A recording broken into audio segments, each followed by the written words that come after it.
Assalamualaikum warahmatullahi wabarakatuh. Waalaikumsalam. Alhamdulillahi rabbil alamin. Alladhi an'amana bi ni'matil iman wal islam. Asyhadu an la ilaha illallah wahdahu la syarikalah wa asyhadu anna Muhammadan abduhu wa rasuluh. Allahumma salli wa sallim wa barik ala nabiyyina Muhammadin wa ala alihi wa ashabihi ajma'in. Amma ba'd. Jamaah PII yang saya hormati, para keluarga besar pelajar Islam Indonesia, para pengurus, wabil khusus ketua umum, kita bersyukur kepada Allah Subhanahu wa Ta'ala. Pada pagi ini kita bisa hadir memanfaatkan media untuk dakwah. Mudah-mudahan kita bisa mendapatkan manfaat dari program ini. Yang diperlukan adalah bagaimana kita bisa secara rutin, secara kontinu memanfaatkan media ini untuk kepentingan dakwah. Pada pagi ini saya ingin menyampaikan satu bahasan tentang ilustrasi seorang mukmin. Ilustrasi seorang mukmin yang dikemukakan oleh Rasulullah Sallallahu Alaihi Wasallam. Kita lebih sering mendengarnya dengan sebutan perumpamaan. Perumpamaan itu ada di dalam Al-Quran, ada di dalam hadis. Nah, yang ingin kita bicarakan adalah perumpamaan tentang seorang mukmin. Nah, ilustrasi tentang seorang mukmin yang dikemukakan oleh Rasulullah Sallallahu Alaihi Wasallam di dalam hadis-hadis. Ada beberapa, tapi tidak saya bahas semuanya, biar kita bisa lebih mengefektifkan waktu. Saya ingin membahas 3 hadis yang menyebutkan tentang ini, sehingga kalau diberi perumpamaan kita mesti berpikir dan kita harus mendapatkan sesuatu yang kurang jelas menjadi jelas sesudah kita berpikir itu.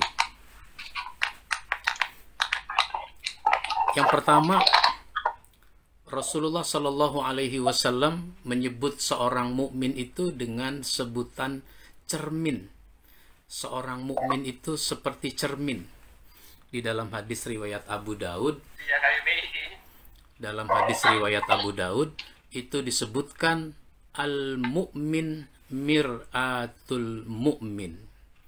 Mukmin itu adalah cermin bagi mukmin yang lain. Seorang mukmin diumpamakan seperti cermin, seperti kaca. Bagaimana kalau cermin? Biasanya kita bercermin, apalagi perempuan. Kalau bercermin, kita ingin melihat adakah kekurangan-kekurangan pada diri kita. Ketika ada kekurangan, umpama sisiran rambut kurang rapi, kita rapikan. Umpama pakaian kurang serasi, atasan dengan bawahan, maka kita cari yang serasi, begitu seterusnya. Jadi kalau kita bercermin, kita ingin menemukan kekurangan diri kita untuk diperbaiki. Nah, sekarang kalau kita sebagai seorang mukmin itu harus menjadi seperti cermin. Itu artinya kalau orang melihat kita, kalau orang berjumpa dengan kita, kalau orang mengenal kita, maka dia menemukan kekurangan-kekurangan dirinya karena kebaikan-kebaikan pada diri kita. Nah, dia temukan kekurangan dirinya.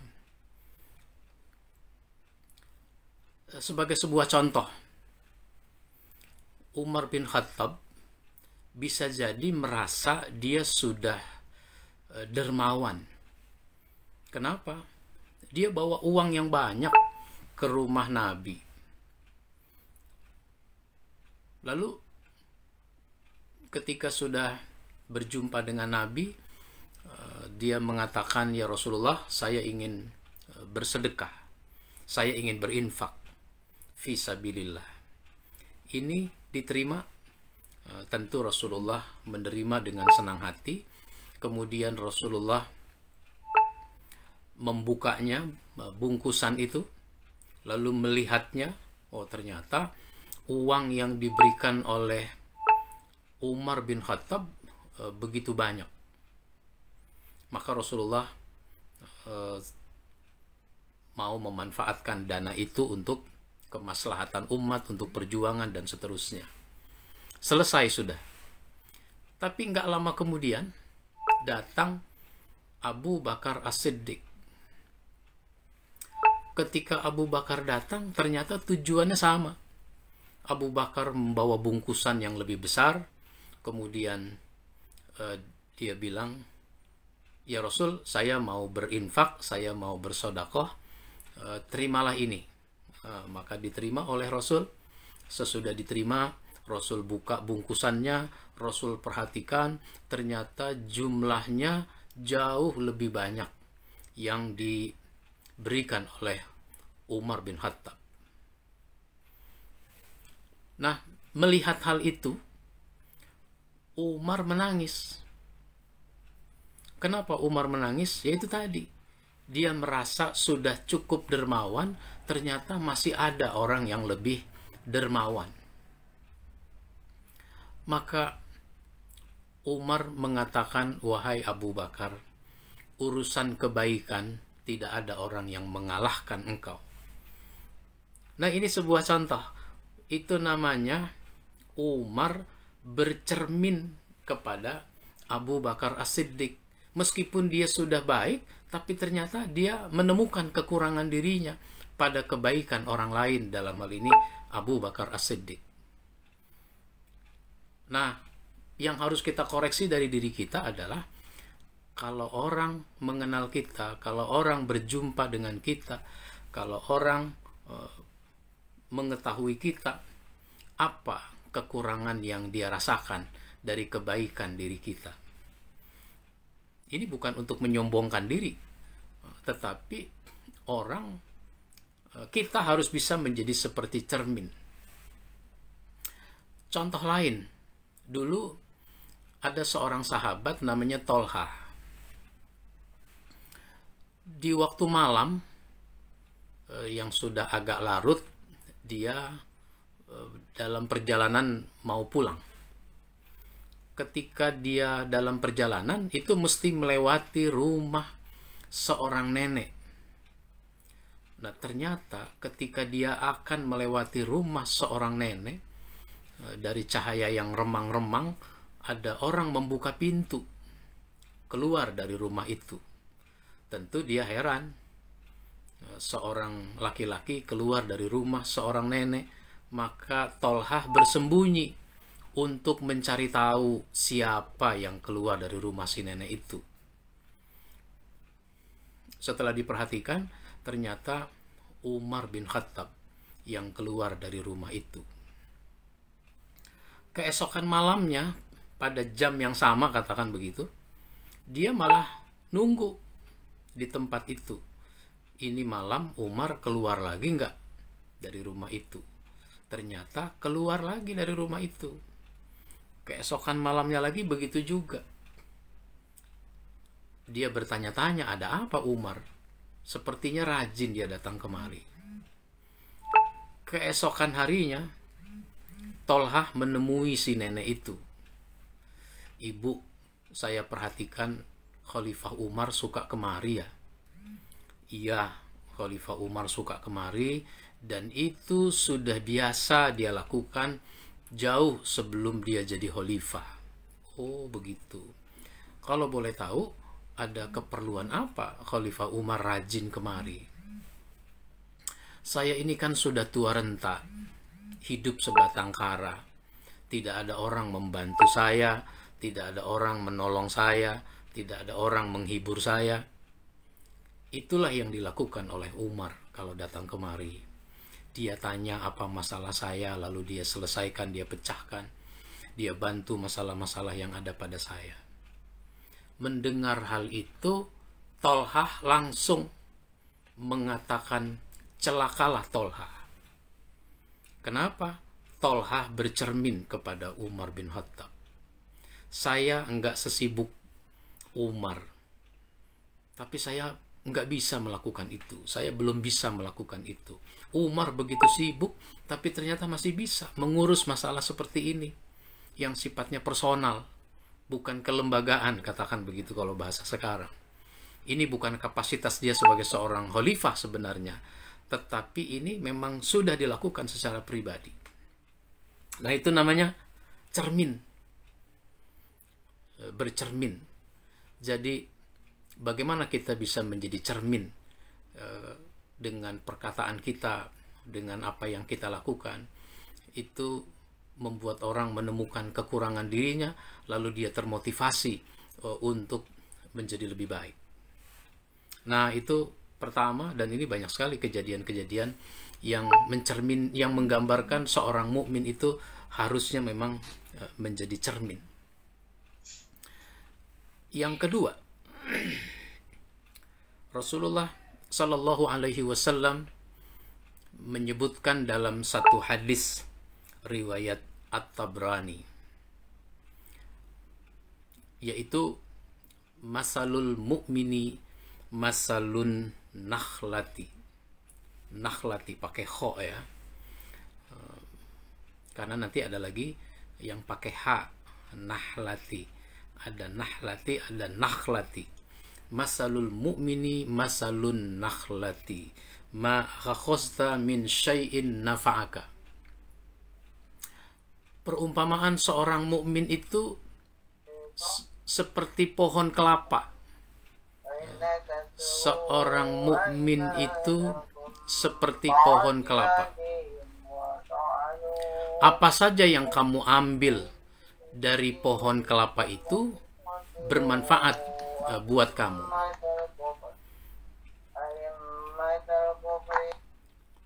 Apa saja yang kamu ambil dari pohon kelapa itu bermanfaat buat kamu. Bukan pohon kelapa, pohon kurma. Maksud saya, kalau di negeri kita itu bukan pohon kurma, tapi pohon kelapa.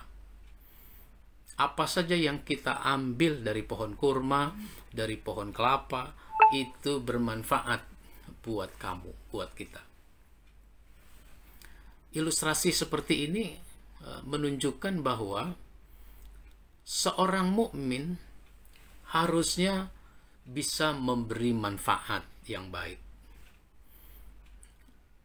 berkontribusi dalam manfaat. Di dalam hadis lain kan disebutkan khairun nas anfa'uhum linnas. Sebaik-baik orang adalah yang paling bermanfaat bagi orang lain. Memberi manfaat. Nah, begitulah pohon kelapa. Kita ambil daunnya bermanfaat. Orang bikin ketupat. Dulu orang bikin pagar dari pohon kelapa.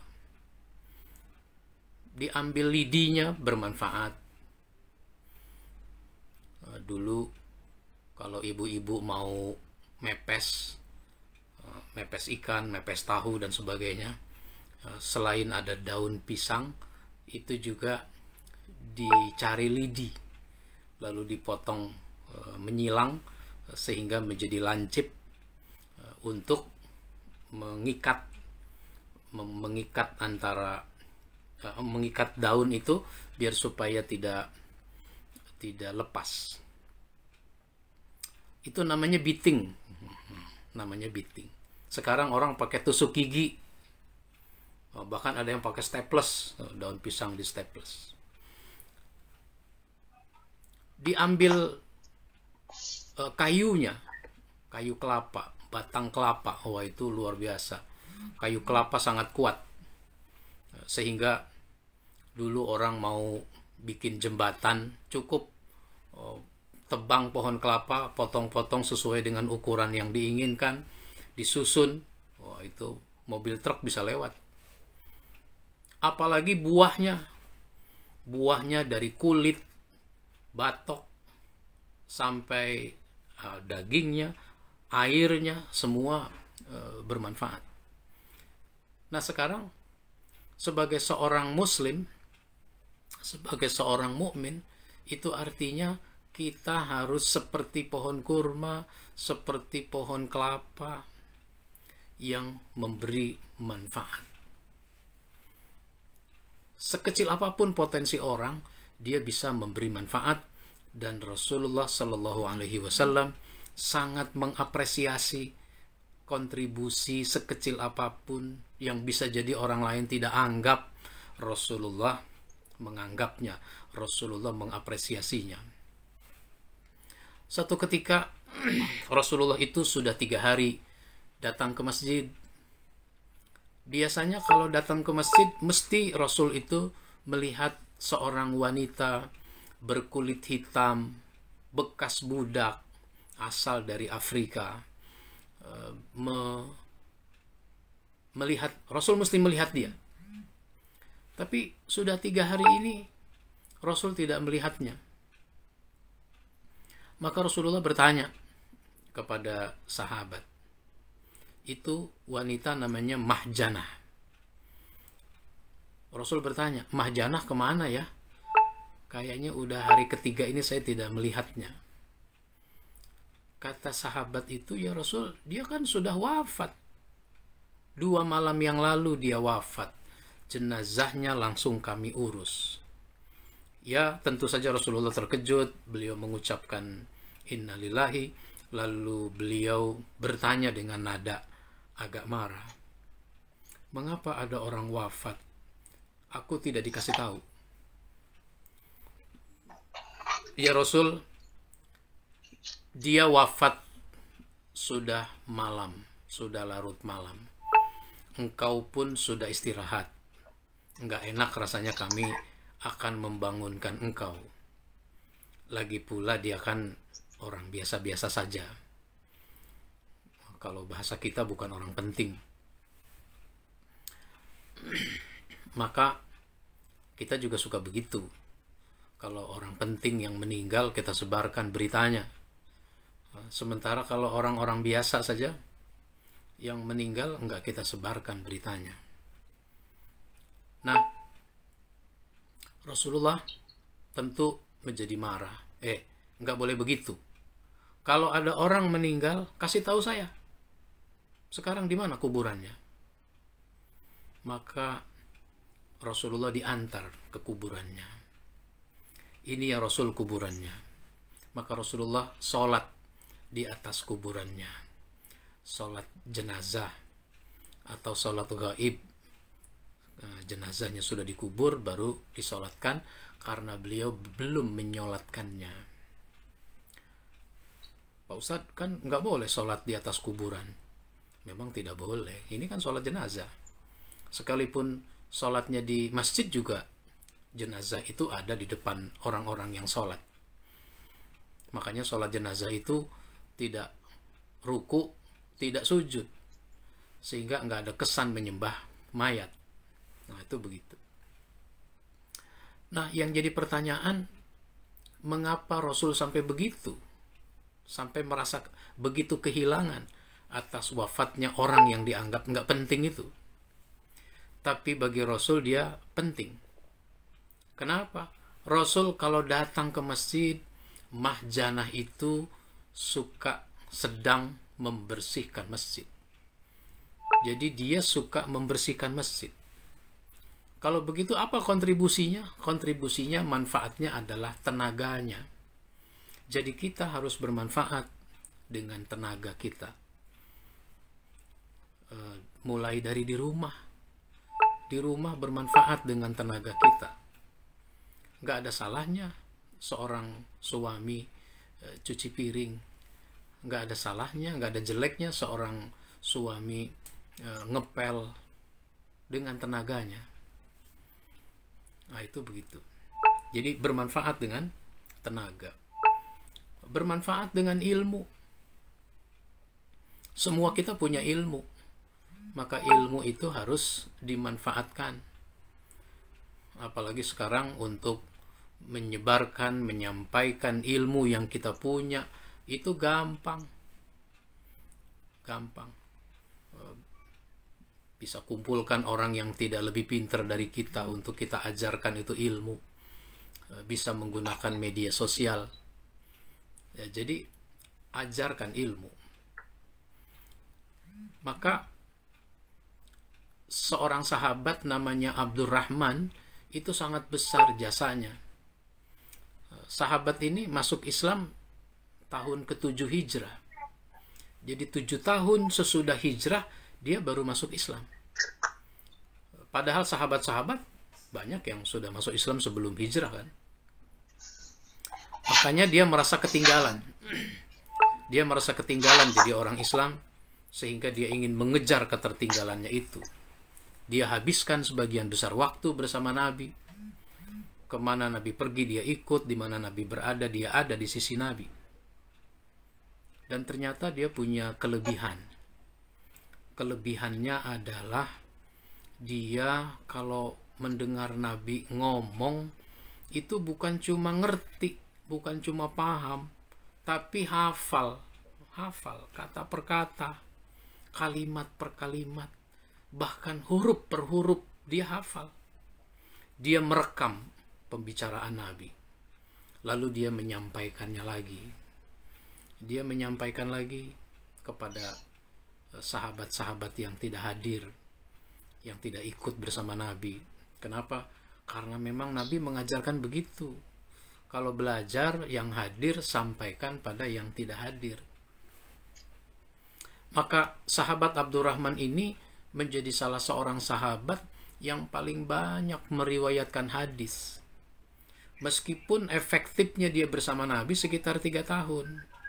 Masuk Islam tahun ke-7, Nabi wafat tahun 11. Dan dia tidak masuk Islam di awal tahun, Rasul juga wafat tidak di akhir tahun. Jadi efektifnya kira-kira bersama Nabi itu 3 tahun. Tapi dia menjadi salah seorang sahabat yang paling banyak meriwayatkan hadis. Sehingga kalau kita baca buku-buku hadis, mesti ketemu dengan namanya. Hadis yang diriwayatkan oleh Abdurrahman ini. Meskipun di dalam buku-buku hadis, dia tidak disebut namanya dengan Abdurrahman. Tapi namanya adalah Abu Hurairah. Abu itu bapak, Hurairah itu kucing. Bapak kucing. Kenapa dia dipanggil dengan bapak kucing?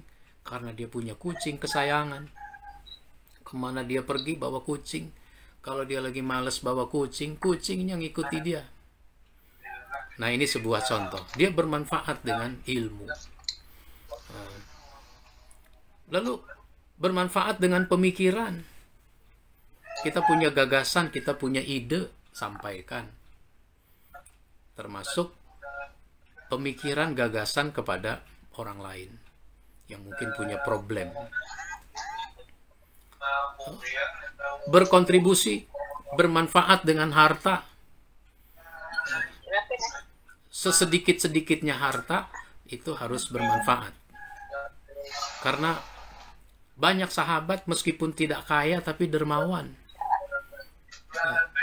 Gitu. Jadi orang harus memanfaatkan hartanya. Nah, itu begitu. Dulu Ali bin Abi Thalib. Contoh lain adalah Ali bin Abi Thalib. Ali bin Abi Thalib itu waktu itu punya uang cuma 4 dirham. Cuma 4 dirham. Dia infakkan di waktu malam 1 dirham. Dia infakkan 1 dirham di waktu siang. Dia infakkan lagi 1 dirham di waktu ramai, dan dia infakkan lagi 1 dirham di waktu sepi. Nah, ini sebuah contoh. Meskipun uangnya tidak banyak, tapi dia bisa bersedekah, dia bisa berderma. Oleh karenanya, orang harus bermanfaat dengan hartanya. Nah, sekarang apapun yang kita punya, bagaimana itu bisa bermanfaat. Nah, ini namanya seperti pohon kurma atau seperti pohon kelapa. Yang terakhir, hadis yang ingin saya sampaikan itu adalah masalul mu'mini masalun nahlati. Ini pakai H. Perumpamaan seorang mukmin adalah seperti lebah. Nah, seperti lebah. Rasulullah merinci bagaimana itu lebah. In akalat thayyiban. Apabila dia makan, dia mengkonsumsi, dia makan yang baik. Makannya yang baik. Mengkonsumsi yang baik. Yang baik buat kesehatan dirinya. Maka dalam konteks makan itu ada halalan thayyiban. Makan yang halal. Secara hukum yang kita konsumsi itu yang halal. Halal apanya? Halal jenisnya. Jenisnya memang halal. Makan pisang itu halal, makan nasi itu halal, makan daging itu halal, makan ikan itu halal, dan seterusnya. Yang halal. Terus halal juga cara mendapatkannya. Meskipun pisang itu halal, tapi kalau pisang itu kita dapat dari mencuri, nah itu menjadi tidak halal. Jadi halal jenisnya, halal cara mendapatkannya. Kalau kita beli beras, berasnya itu halal. Tapi ketika uang kita gunakan untuk beli beras itu dari mencuri, maka itu menjadi tidak halal. Halal jenisnya dan halal cara mendapatkannya. Kemudian yang thayyib, yang baik. Suatu jenis makanan bisa jadi baik buat satu orang, tapi tidak baik buat orang lain, tergantung kondisi masing-masing orang. Halalan thayyiban. Begitu lebah itu. Wa in wadu'at thayyiban. Kalau dia memberi yang baik. Dia memberi yang baik. Yang dihasilkan oleh lebah itu kan madu, sesuatu yang sangat baik. Maka kita kalau memberi yang baik. Kadang-kadang orang memberi tapi tidak ada dorongan memberi sebenarnya. Misalnya seorang ibu memasak, apakah bikin soto, apakah bikin sop dan sebagainya, dalam jumlah yang cukup banyak, sudah dimakan belum habis, terus dipanaskan lagi, dimakan belum habis, akhirnya dipanaskan lagi, udah 3 hari. Ini kalau belum habis juga hari ini, besok bisa basi. Akhirnya karena hari ini nggak habis juga, baru bagi tetangga. Udah bagi tetangga, daripada basi, katanya begitu. Jadi dia ngasih bukan karena memang mau ngasih, tapi daripada basi. Nah ini tidak berangkat dari hati ingin memberi sebenarnya. Kadang-kadang kita misalnya memberikan pakaian yang sering disebut dengan pakaian layak pakai untuk orang-orang yang terkena musibah, bencana. Dulu ada tsunami di Aceh. Orang dari mana-mana membantu, memberi, diantaranya berupa pakaian.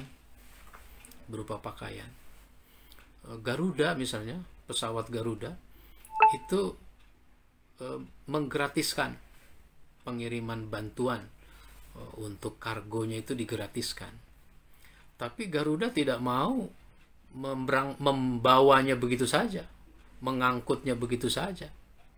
Maka pakaian itu diseleksi dulu, disortir dulu. Ternyata yang layak untuk dipakai itu cuma sepertiganya. 2/3 itu tidak layak. Bisa jadi menurut si pemberi layak.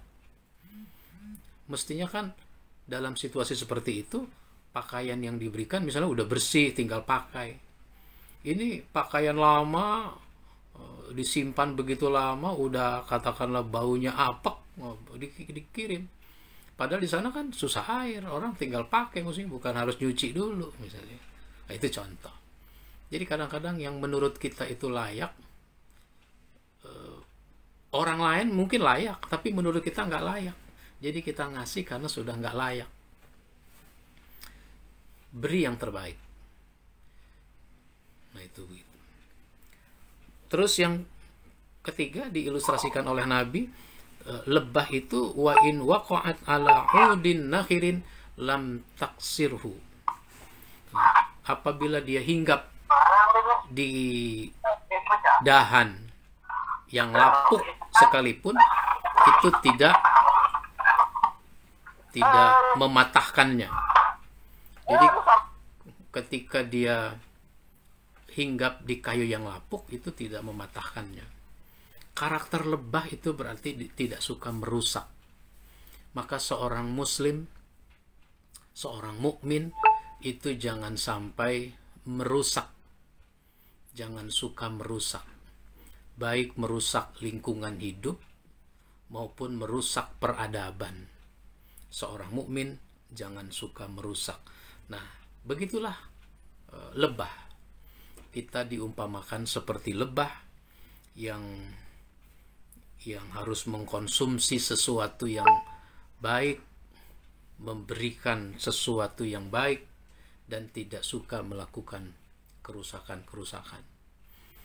Nah, inilah 3 hadis dari beberapa hadis yang bisa kita kaji. Mudah-mudahan ini bermanfaat untuk kita semua. Tentu kita perlu memberi waktu untuk berdialog, atau ada yang mau menanggapi, mau menambahkan, mau bertanya, saya persilahkan.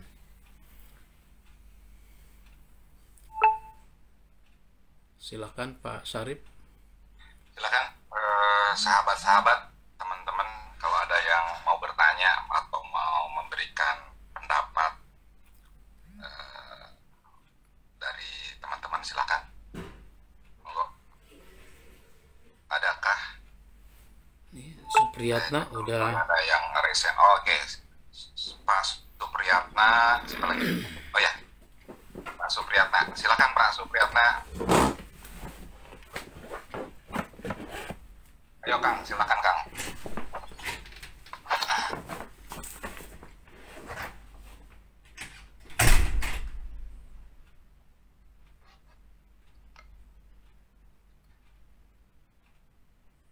Halo.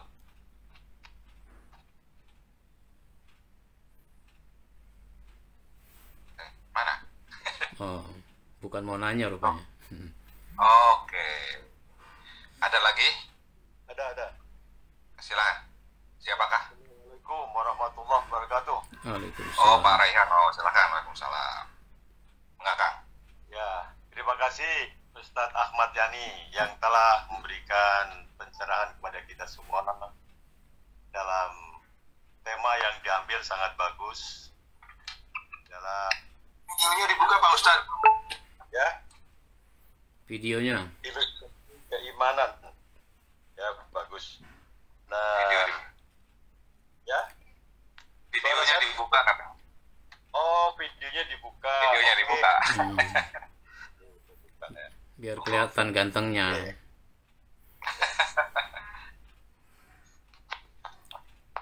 Terima kasih Ustadz Ahmad Yani. Ya. Saya hanya menambah terkait dengan sikap setia dan tulus kita dalam membangun jamaah. Dalam hadis yang diriwayatkan oleh Imam Nasai Ahmad, al-mu'minu lil mu'min kal bunyan marsus yasudu ba'duhu ba'dhu. Jadi mukmin satu dengan yang lain itu seperti bangunan yang tersusun rapi, satu dengan yang lain saling menguatkan. Nah, terkait dengan keluarga besar pelajar Islam Indonesia ini, alhamdulillah pada pagi hari ini kita bisa melakukan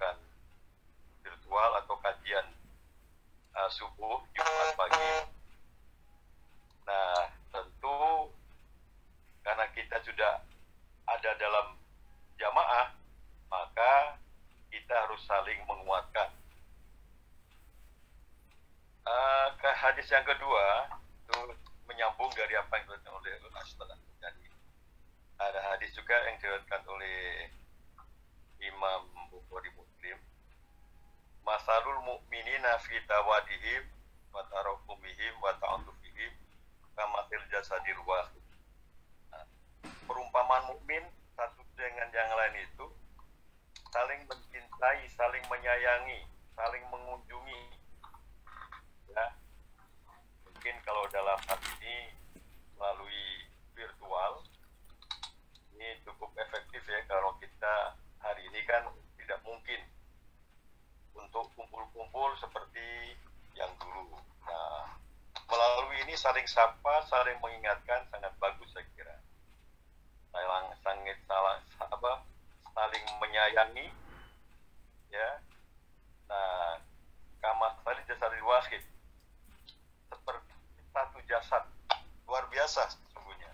Kalau ini kita bisa bangun dalam sebuah jamaah, yang tadi sudah diuraikan adalah ya berapa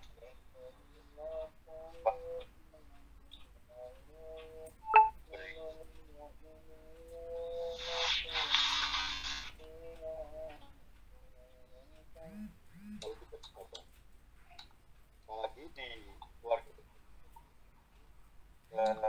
ya sedang yang membangun kekuatan melalui ekonomi ya, lajisku. Nah, ini juga harus kita kuatkan bagaimana lajisku ya, seperti ada juga organisasi yang lain yang juga bikin lajis itu kuat. Karena apa? Seperti satu bangunan tadi yang tersusun gitu loh. Nah, itu harapan saya dengan hadis yang diberikan oleh Ahmad Yani dan apa yang saya sampaikan tadi, ini saling berkait. Untuk barangkali Ustadz Ahmad Yani ya, tambahan tadi. ya, memang hadis itu Mau ditanggapi ya, dulu atau mau ditanggapi sedikit. Memang hadis itu termasuk yang harus kita bahas ya, tapi saya memang membatasinya menjadi 3 saja dari sekian hadis tentang masalah ini. Baik, silakan, ada lagi yang lain? coba saya cek.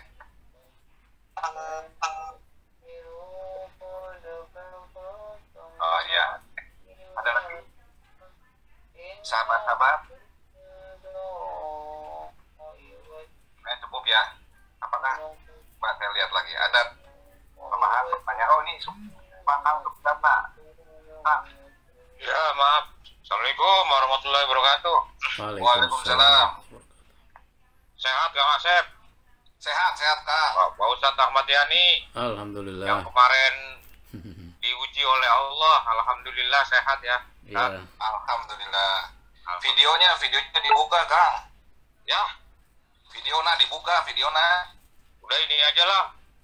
Ya oke. Namanya suara saja nih. Oh silakan. Monggo. Ya. Apa yang sudah disampaikan Ustadz Ahmad Yani tadi ya begitu bagus. Bagaimana seorang muslim, barangkali kita di PI sudah sejak lama ya dibina berkaitan dengan bagaimana mental attitude sebagai pribadi seorang muslim yang tadi sudah digambarkan di 3 hadis oleh Pak Ustadz Ahmad Yani. Tentunya memang ini menjadi konsen kita, pengkaderan di PI sejak dulu ya, dimana pernah saya dengar dulu ada yang namanya kader patok. Kader patok itu istilahnya ketika seseorang kader PI itu sudah tidak lagi di PI tapi di masyarakat dia eksis. Artinya dia eksis, dia membantu masyarakat, dakwah di masyarakat, walaupun mungkin menjadi ustadz kampung gitu. Dia tidak mungkin dia tidak lagi di pengurus besar atau yang lainnya, tetapi dia di masyarakat itu dia eksis, artinya memberikan kontribusi pemikiran, memberikan kontribusi ilmunya, memberikan kontribusi waktunya. Barangkali ini sejalan dengan apa yang sudah disampaikan oleh Ustadz Ahmad Yani tadi barangkali itu. Nah barangkali apakah ini juga akan menjadi mental attitude bagi adik-adik kita yang sekarang ini, yang dengan sistem barangkali dengan sistem pentrainingannya yang berbeda dengan dulu yang kita lakukan. Nah ini barangkali ini mah menjadi pertanyaan saya saja. Tapi dengan adanya acara seperti ini membangkitkan kita kembali, artinya memberikan giroh kita kembali bahwa memang kita punya kewajiban sebagai kader ya untuk memberikan sumbangan yang terbaik diri kita, baik pikiran, tenaga, ilmu kita itu untuk masyarakat gitu, terutama yang masyarakat muslim. Barangkali itu saja Kang yang dapat saya sampaikan. Barangkali apa yang sudah disampaikan Pak Ustadz Ahmad Yani itu menjadi penguat bagi kita dan juga mungkin bagi generasi berikutnya di bawah kita. Jadi hal ini barangkali tidak hanya sebetulnya kader-kader sekarang pun harus ikut nih acara ini gitu, sehingga mereka juga bisa mengikuti semangat daripada senior mereka gitu, sehingga kemudian ini bisa termasuk ke kader-kader kita yang sekarang. Barangkali itu aja Kang Asep. Terima kasih Kang Asep. Assalamualaikum. Terima kasih Kang Supriyatna. Ada lagi yang mau kasih Pak Asep, mungkin istilahnya itu orang baik maka kemudian kita pingin, tapi kan juga ada kisah atau mungkin ada dalil atau soal ini bahwa kalau kita berniat jadi katakanlah ini ada orang yang baik sumbangannya sebulan 1 miliar kemudian berniat kalau saya sekaya dia saya akan menyumbang juga 1 miliar dan bahkan lebih, maka itu sudah dicatat sebagai sebuah niat baik dan sebuah amal gitu. Sama juga kalau saya nanti soleh Ustadz Ahmad Yani, saya akan dakwah kemana-mana gitu, maka kemudian ini sudah dicatat. Tapi seberapa istilahnya itu korelasi itu dengan niat dan kemudian juga keyakinan dan kemudian juga kesungguh-sungguhan bahwa saya ingin benar-benar soleh, saya ingin benar-benar sekaya dia, kemudian saya akan beramal yang lebih gitu ya, sehingga bukan sekedar niat saja. Itu seberapa yang kemudian dicatat oleh Allah seberapa gitu. Dikaitkan dengan niat dan kemudian kesungguh-sungguhan kita. Ya. Kira-kira itu saja. Baik ya. Jadi kemudian catat amal atau jangan-jangan itu, kalau itu kan saya juga tiap hari akan mengatakan bahwa saya pengen beramal sehari 1 miliar gitu. Iya. Kira-kira itu. Terima kasih. Baik. Harus kita bedakan antara niat dengan berhayal. Oh gitu ya. Jadi kalau berhayal itu kan cuma hayalan-hayalan kosong. Kalau niat itu namanya berazam. Nah, berazam yaitu bertekad, berkeinginan kuat. Karena berkeinginan kuat, maka dia membangun kekuatan untuk bisa melaksanakan apa yang dia niatkan. Misalnya begini, saya ingin sholat tahajud. Saya ingin sholat tahajud. Untuk bisa bangun untuk sholat tahajud, maka dia, misalnya kalau sekarang kita udah dibantu dengan alarm. Setel alarm jam 4, setengah 4 misalnya. Terus tidurnya lebih cepat. Kalau terus ngobrol berlama-lama, main catur, baru tidur jam 2 tapi pengen tahajud, gitu. Nah, itu namanya dia berhayal. Karena orang butuh tidur yang cukup. Lalu kalau dia ingin, yang penting bukan angkanya. Nah, misalnya dia ingin berinfak, dia ingin bersedekah, nggak harus disebut 1 miliarnya itu. Tapi yang penting adalah bersedekahnya. Biar supaya bisa bersedekah dengan uang misalnya, maka dia berusaha, bukan dia diem saja. Jadi kalau orang punya niat, maka dia berusaha ke arah terlaksananya niat itu. Jadi bukan menghayal. Begitu ya. Terima kasih. Oke. Maka niat yang dicatat itu adalah, ya, saya tambah dikit, niat yang dicatat itu adalah niat yang memang dalam konteks berazam itu tadi, bukan sekedar kata yang keluar tanpa ada usaha ke arah itu. Baik, silakan. Jadi mungkin gitu ya, soal bahwa saya ingin beramal yang banyak, tapi kemudian baru sekarang bisanya sedikit, ya itu bagian dari lompatan-lompatan, bagian dari pijakan milestone yang kemudian akhirnya ketika saya terbiasa beramal sedikit, pada akhirnya ketika punya yang banyak akan akhirnya gitu, Ustaz ya. Iya, makanya kita jangan mengukur dari bilangannya, karena orang yang berinfak 1 miliar belum tentu pahalanya lebih besar dari yang berinfak 1 juta, misalnya begitu. Bisa jadi yang berinfak 1 miliar sebenarnya kemampuannya 50 miliar misalnya. Sementara yang berinfak 1 juta sebenarnya kemampuannya 500.000. Jadi Allah menilai berdasarkan kemampuan, bukan berdasarkan jumlahnya. Nah, itu begitu. Baik. Ya, terima kasih. Sip.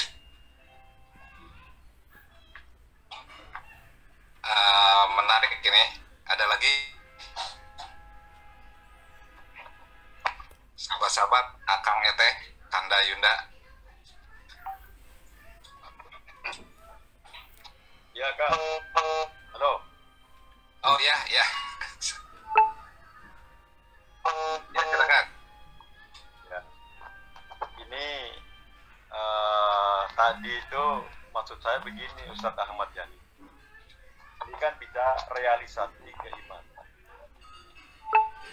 Di hadis yang saya bacakan tadi itu kan begini, perumpamaan yang kedua ya, perumpamaan yang kedua, ya, dalam menjalin kasih sayang dan silaturahmi antara sesama mereka, ibarat sebuah tubuh. Jika ada salah satu anggota tubuh yang sakit, maka seluruh tubuh akan bahkan tidak bisa tidur. Disebutkan itu kamu salin dari wahid kastaka minhu Allah da'alahu sa'irul jasad. Nah, itu realisasinya dengan konteks hadis tadi itu gimana, Ustaz? Ya. Ya, oke. Sebenarnya hadis itu juga menjadi bagian dari tema kita untuk dibahas. Tetapi karena kita punya keterbatasan waktu, maka kita membahas 3 dulu. Nah, hadis tadi menunjukkan bahwa sesama mukmin diilustrasikan seperti bangunan, seperti orang yang bersaudara, sehingga harus ada satu kesatuan, ada ikatan yang kuat, ada kerjasama, sebagaimana sudah dicontohkan oleh para sahabat. Kalau berjuang, mereka bersama-sama, semuanya terlibat, semua terlibat, sehingga kalau mengaku beriman tapi tidak mau terlibat di dalam perjuangan, itulah yang menyebabkan turunnya ayat surat As-Saff ayat 2 dan 3. Hai orang beriman, mengapa kamu katakan apa yang tidak kamu kerjakan? Amat besar kemurkaan di sisi Allah pada orang yang mengatakan apa yang tidak dikerjakannya. Nah, maka kita secara pemahaman sudah paham bahwa kita harus saling menunjukkan persaudaraan, kemudian kita harus bekerja sama, tapi pada saat pelaksanaan itu yang masih sulit. organisasi itu kan sudah kita pahami. Ada struktur, ada uraian kerja, ada tugas dan tanggung jawab. Tapi pada saat prakteknya, jalannya itu menjadi sangat sulit dengan berbagai macam sebab. Nah, disinilah tantangan buat kita untuk menunjukkan rasa tanggung jawab itu. Teorinya begitu, kita harus bekerja sama. Tapi pada saat orang tidak mau bekerja sama, jangan kemudian gak ada yang jalan, ya sudah, satu orang jalan. Sehingga kalau misalnya sebuah departemen, sebuah seksi itu ada 5 orang, yang enak sih 5-5-nya saling bekerja sama. Tapi kalau 5 ini nggak bisa kerja sama, nggak bisa jalan, nggak bisa melaksanakan tugas dan tanggung jawab, ya sudah, satu orang yang punya kesadaran, dia yang jalan gitu. Nggak usah nunggu banyak gitu. Kira-kira begitu. Baik, saya kira begitu. Iya, begitu idealnya ya dalam berorganisasi. Iya. Ya, oke. Ini ada pertanyaan lewat chat. Siap. Ada pertanyaan lewat chat ya. Siap. Sekilas saya baca tadi. Datang. Jadi kalau Oh ya, Pak Samsuri ya. Baik. Kalau Untuk Pak Samsuri itu. Ya, Pak Samsuri, silakan Pak Samsuri. Ya. Assalamualaikum warahmatullahi wabarakatuh. Salam. Tidak sangat tepat sudah yang dijelaskan dan diskusinya, hanya menambahkan untuk referensi kita juga, menguatkan kita semua termasuk saya, bahwa tepat sekali kalau juga dikaitkan dengan khairun nas amfa'uhum linnas, kena juga ini. Yang kedua, wa ta'awanu 'alal birri wat taqwa wa la ta'awanu 'alal ismi wal 'udwan. Jadi intinya kemaslahatan. Jadi apa yang disampaikan oleh Ustaz, nah ini mohon berseri nanti dalam rangka semuanya kemaslahatan. Apa yang dilakukan oleh kita semuanya dari BI dan siapa saja dalam rangka kemaslahatan, ya kenapa tidak? Jadi lanjut saja. Kapan saat situ apapun kemaslahatan selalu dikumandangkan, selalu diaplikasikan. Syukran. baik, Terima kasih. ini dari Pak Samsuri, Sekretaris Pengurus Wilayah Kalimantan Tengah. oh Ada Kang Heri, ya, Kang Heri juga nih dari Jogja. ya, Sehat ya, Kang? ini ada dari Pak Mashuri. Ya, silakan. Pak Mashuri, dalam sebuah kebaikan diperlukan ikhtiar terus-menerus. Bagaimana menjaga itu? Nah, kalau orang mau ikhtiar terus-menerus, itu kan dimulai dari niat. Niatnya yang kuat. Maka kalau orang sudah punya niat, makanya tadi beda tuh antara niat dengan menghayal. Kalau orang sudah punya niat, maka dia mau melaksanakan niatnya itu. Yang membuat orang bisa terus-menerus itu adalah niatnya. Makanya innamal a'malu binniyat. Amal itu sangat tergantung kepada niat. Nah, maka biar supaya orang bisa istiqomah, dia harus punya tekad, punya keinginan yang kuat, punya niat yang lurus. Niatnya yang lurus, niatnya yang bersih karena Allah. Kalau dia ingin dapat pujian, belum tentu orang memuji. Bisa jadi yang datang adalah celaan. Tapi kalau udah niat karena Allah, dia jalan terus. Yang kedua, dia mesti paham dengan apa yang mau dia lakukan. So, kalau nggak paham, nanti dia terganggu oleh komentar orang. Misalnya, dia mau berinfak. Kalau dia sudah punya niat yang kuat untuk berinfak, dia berinfak. Tapi kan ada komentar orang. Kamu ini gimana sih? Cari duit capek-capek, pergi pagi pulang malam. Udah dapat mau dikasih orang, misalnya begitu. Nah, kalau dia nggak paham, itu mudah bagi dia untuk meninggalkan niatnya itu tadi. Terganggu dia niatnya.